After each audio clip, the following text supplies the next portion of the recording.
I feel like that little kid in school. Before exams, there'll be these studious people who are like going through their notes, and then there'll be that one child which is looking at all the notes prepared because that child doesn't want to go through the notes, and I'm that child because I have no notes, but I do have my phone and I have something to speak.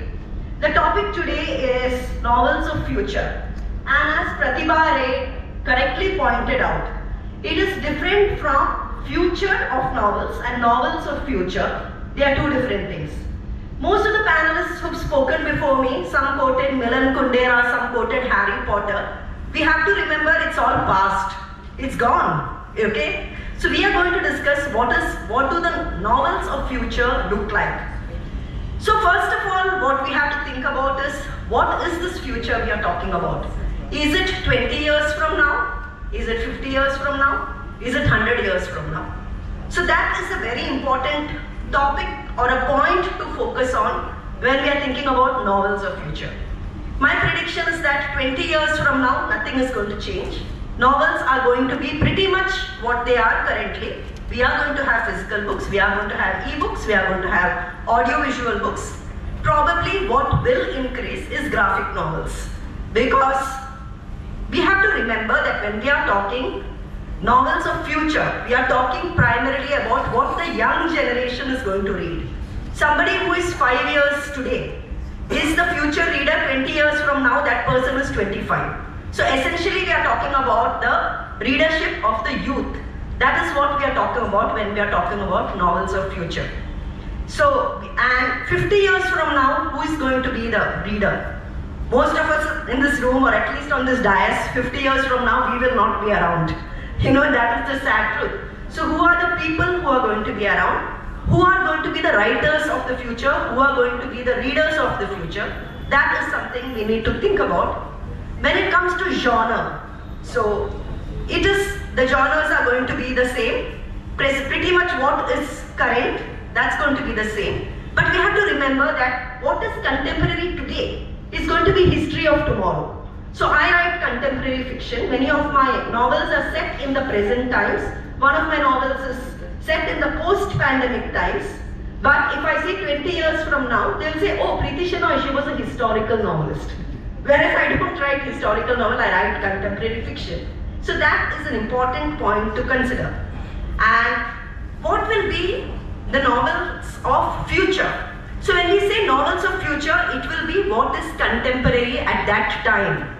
For all you know, I come from Bangalore, where we have a looming water crisis, and somebody in my residential society is talking about waterless car wash.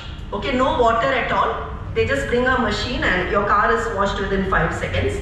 So for all you know, 20 years from now, there may not be water, because given our environmental crisis, the novelists may not even describe lakes and mountains like we do. They may not even know what it is, because it may not exist.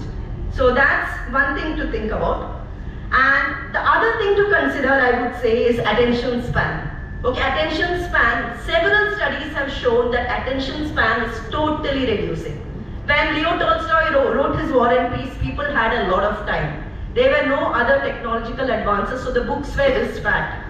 But today, if you see this fat a book, first of all you look at the price, secondly you will say, oh, how long is it going to take me to finish it? Even the most avid readers want formats which is crisp.